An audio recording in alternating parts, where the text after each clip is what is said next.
एक ऐसे नॉर्मल दिन को हारुका अपने स्कूल के बेंच पे बैठकर आराम से मांगा पढ़ रहा था, क्योंकि वो अपने क्लासरूम का सबसे अकेला बंदा था। मतलब तुम्हारे और मेरे तरह एक इंट्रोवर्ट। पर इससे हारुका को कोई भी दिक्कत नहीं। वो अकेले खुद के कंपनी को काफी इंजॉय करता है। उसके क्लासरूम में हर किसी का अपना अलग ग्रुप था, पर हारुका किसी भी ग्रुप में फिट नहीं होता। वहाँ पर गुंडे, पॉपुलर गर्ल्स, जिम फ्रीक्स सब कुछ भरे पड़े थे, पर इन सब से हारुका को कुछ दिक्कत नहीं। लेकिन तभी उन सभी के नीचे अचानक एक समनिंग सर्कल उभर आता है। लेकिन इससे घबराने की जगह हारुका काफी खुश होता है कि अब फाइनली उसे अपने बोरिंग लाइफ से छुटकारा मिलने वाला है। लेकिन जल्दी उसे ये रियलाइज होता है कि इससे तो उसे काफी तकलीफ होगा। इस प्रॉब्लम से निकलने के लिए हारुका अपने रूम से बाहर जाने की कोशिश करता है, बट सरप्राइजिंगली रूम का दरवाजा नहीं खुलता। गुस्से से हारुका अपने हाथ आने वाले हर किसी चीज को दरवाजे पे फेंकने लगता है, इसी सोच से ताकि वो दरवाजा टूट जाए। बट घंटा इससे दरवाजे को तो कुछ भी नहीं होता। पर हाथ पे हाथ धरे ना बैठकर वो छत पे चढ़ के बाहर निकलने की कोशिश करता है। उसे लग रहा था कि उसने फाइनली उस मैजिकल सर्कल को धोखा दे दिया है। बट तभी अचानक और एक मैजिकल सर्कल वहाँ पर ओपन होता है, बट इससे इस बार वो खुद को बचा नहीं पाता और वो एक वॉइड में चला आता है। हारुका सोचता है कि वो एक अलग दुनिया में आ चुका है। वो ढूंढता है कि यहाँ के राजा रानी कहाँ पर गए, बट इसके जगह पर वहाँ पर मिलता है उसे एक बूढ़ा आदमी। असल में ये बुढ़ा आदमी होता है इस जगह का भगवान। हारुका उसे देखकर मुस्कुराता है। तभी वो बुढ़ा आदमी उससे कहता है उसके सभी दोस्त ऑलरेडी उस नए दुनिया में चले जा चुके थे और अब हारुका को भी जल्दी से वहाँ पर जाना होगा और हारुका को दूसरे दुनिया में मदद के लिए कई सारे एबिलिटीज मिलेगा। बट हारुका काफी देर से आया था, इसी वजह से सभी अच्छी एबिलिटीज उसके दोस्त ले चुके थे और अब वहाँ पर जो स्किल बची थी वो कुछ खास नहीं थे। उसके पास काफी घटिया स्किल थे, जैसे कि माइनक्राफ्ट विलेजर, कॉन्टैक्ट लेंसेस और एक स्टिक जैसे स्किल। इसी के साथ वो काफी लिमिटेड चीजों को चुन सकता है। हारुका फिर भगवान पे गुस्सा दिखाता है, क्योंकि उसी ने उसे इस दुनिया में बुलाया था और अब वही उसे इतना घटिया स्किल दे रहा है। इससे ये बुढ़ा आदमी काफी गुस्सा होता है और मनी मन सोचता है कि इसके लिए मैं भगवान नहीं बना था। क्या दिन आ चुका है कि मुझे एक बच्चे से डांट सुनना पड़ रहा है। इसीलिए वो गुस्से में हारुका को बची हुई सभी एबिलिटीज दे देता है और गुस्से से बोलता है चलो निकलो, मैं अब तुम्हारे फेस को दोबारा नहीं देखूंगा। और इसके अगले ही पल हारुका खुद को एक जंगल के बीचों बीच पाता है। पर हारुका इससे खुश था, क्योंकि बाकी लोगों के मुकाबले उसे काफी ज्यादा स्किल मिला था। तभी वो जमीन में एक बैग को नोटिस करता है। उसे हाथ में लेकर उसे पता चलता है कि ये तो उसी के स्किल का हिस्सा है। असल में ये बैग उसे कितने भी चीजों को स्टोर करने को अलाउ करता है और इसके अंदर उसके बाकी स्किल के सामान भी पड़े थे। हारुका फिर अपना गियर पहनता है और अपने स्टेटस बार को ओपन करता है, बट गैम्बलिंग डाइस के वजह से उसे सबसे पहले 1 लाना होगा। वो डाइस को रोल करता है और उसे M मिलता है। वो अब अपने इस M को एल्यूसिव पॉइंट पे लगाता है और ये सब कुछ वो अनजाने में करता है। आगे जब उसका स्टेटस ओपन होता है तब लक उसका मैक्स था। इसे देखकर वो सोचता है कि उसने उस स्किल को कई अच्छे जगह पर क्यों नहीं लगाया। बट तभी वो अपने स्टेटस पे 2 यूनिक स्किल को देखता है। जैसे रियल लाइफ में उसके कुछ खास दोस्त नहीं थे, इसी तरह यहाँ पर भी सेम होगा, बट इसके जगह पर वो डिफरेंट मॉन्स्टर्स को टेम कर सकता है। हारुका इससे काफी दुखी हो जाता है, क्योंकि उसका इकलौता सपना था गर्लफ्रेंड बनाने का, वो भी नहीं हो सकता। हारुका कहता है बड़ा टाइम हो चुका है, बट मुझे यहाँ पर कोई भी नहीं दिखा। बट खैर मैं उनका चिंता क्यों ही कर रहा हूँ। मुझे अभी सिर्फ और सिर्फ ध्यान देना चाहिए, आगे बढ़ना और ज्यादा से ज्यादा रिसोर्सेस को इकट्ठा करना। तभी हारुका अपने कॉन्टैक्ट लेंस स्किल को यूज करता है और इसको पहनते ही उसे अपने चारों तरफ के चीजों का जानकारी मिलता है। हारुका फिर कई सारे चीजों को इकट्ठा करता है और अपने खाने के लिए कुछ मशरूम को उठाता है, जिसको खाकर वो मरेगा नहीं और इसी बैग के वजह से वो जितना चाहे उतने चीजों को उठा सकता है। हारुका फिर अब एक नदी के किनारे जाता है, जहाँ पर वो अपने बैग की मदद से पानी पीता है। तभी उसे जंगल के अंदर एक गुफा दिखता है। वो अब उस गुफा की तरफ बढ़ता है, जहाँ वो जगह अंदर से काफी बड़ा था। वो फिर अपने बैग के अंदर से एक टेंट और एक मैजिक लैम्प को निकालता है और यहाँ पर अपना एक बेस सेट करता है। हारुका फिर अपने टेम्परेचर मैजिक के मदद से वहाँ पर आग लगाता है और इसी टेम्पररी मैजिक के मदद से उसे एक नया फायर मैजिक मिलता है। फिर मॉन्स्टर्स के चिंता ने उसे और भी कई सारे स्किल दे दिया, लेकिन आज इतने मेहनत के बाद भी उसका अटैक स्किल स्टिल लेवल 1 पे था।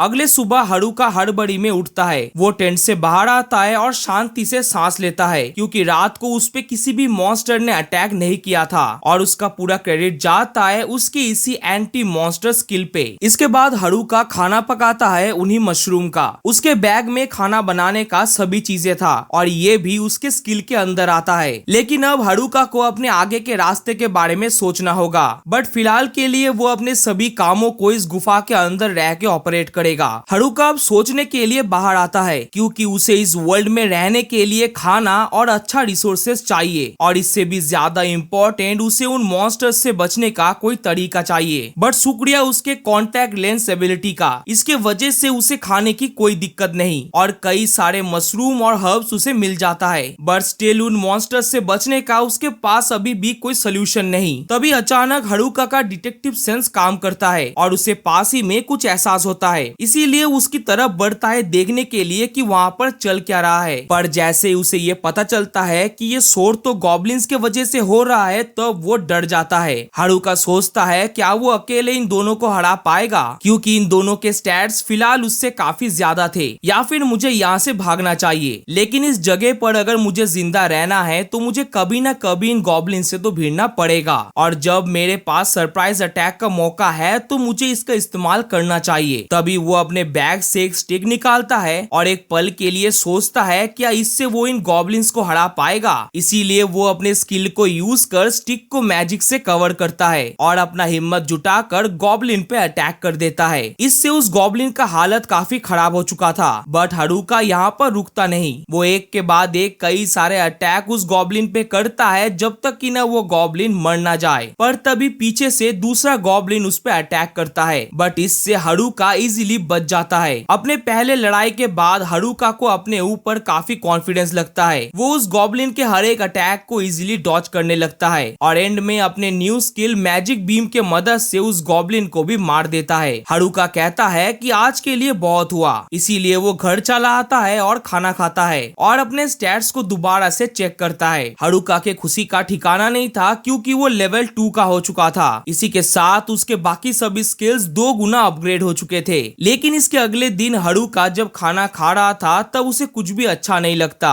क्योंकि जब से वो इस वर्ल्ड में आया है तब से वो बस मशरूम ही खाया जा रहा है और अब उसे मीट चाहिए। बट इसके लिए उसे सबसे पहले हंटिंग करना होगा और इसके लिए उसे अपने खुद के स्टैट्स को भी अपग्रेड करना होगा। वो सबसे पहले अपने नए फ्यूजन मैजिक को यूज करता है। इस मैजिक को एक्टिव करते ही उसका बॉडी पूरी तरीके से मैजिक से कवर हो जाता है। इससे उसका फिजिकल और मैजिकल डिफेंस अपग्रेड हो जाता है। इसी के साथ उसका स्ट्रेंथ पहले से भी ज्यादा बढ़ चुका था और उसका अप्रेसल स्किल भी अपग्रेड हो जाता है। वो चेक करता है कि इसमें क्या अपग्रेड हुआ, लेकिन इसमें ज्यादा कुछ चेंज नहीं था। बट नाम के साथ वहाँ पर अब एक क्वेश्चन मार्क आता है। हारुका इससे कुछ भी समझ नहीं पाता और बाहर जाकर अपने मैजिक ट्रेनिंग को स्टार्ट करता है। बट तभी जमीन में उसे कुछ दिखता है। उसे लग रहा था कि वहाँ पर मीट होगा, बट ध्यान से देखने पर वो तो मशरूम निकलता है। हारुका यहाँ पर अब पूरी तरीके से मीट के लिए पागल हो चुका था, बट जल्दी उसे ये रियलाइज होता है कि इससे कुछ भी नहीं होगा और वो फिर से अपने मैजिक ट्रेनिंग पे ध्यान देता है। वो अब अपना माना इन्फ्यूज स्किल का इस्तेमाल करता है और बस थोड़ा सा उछलता है, बट इस स्किल के वजह से वो कई फीट दूर चला जाता है। उसका शरीर अब पहले से भी हल्का लगता है। इसी वजह से वो जंगल में ऐसे दौड़ रहा था कि मानो वो टेलीपोर्ट कर रहा है। इसी के साथ उसका स्टेबिलिटी भी काफी बढ़ चुका था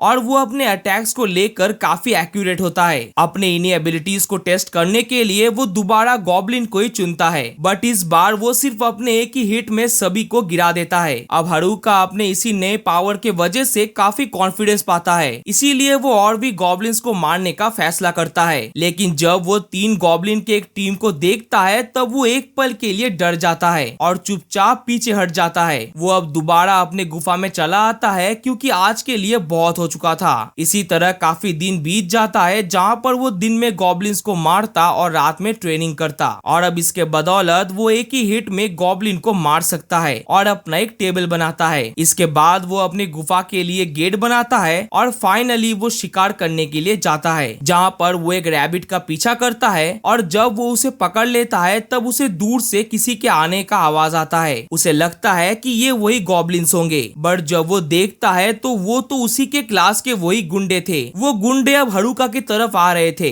इसीलिए हारुका चुपचाप वहाँ से निकलने लगता है। बट अब उसके चारों तरफ से उसके वही सभी स्कूल फ्रेंड्स आ रहे थे। तभी उसका नजर पड़ता है स्टूडेंट काउंसिल के ग्रुप पर, जहाँ पर उसकी क्रश भी थी। लेकिन लेकिन उसका जरा सा भी मन नहीं करता उनसे बात करने का। तभी वो गुंडे उसकी तरफ बढ़ते हैं और इससे बचने के लिए हारुका पासी के झाड़ियों में छुप जाता है। तभी उन गुंडों को झाड़ियों से किसी का आवाज आता है। वो लोग उसे देखने जाते हैं और हारुका को लग रहा था कि वो पकड़ा जाने वाला है, लेकिन जैसे ही वो लोग झाड़ियों को हटाते हैं तब वहाँ से वही खरगोश निकलता है। इसे देखकर वो गुंडे काफी डिसअपॉइंट थे, इसीलिए वो लोग वहाँ से जाने लगते हैं। पर अब यहीं से स्टोरी में असली मजा तो शुरू होता है, जो तुमने कभी नहीं सोचा होगा।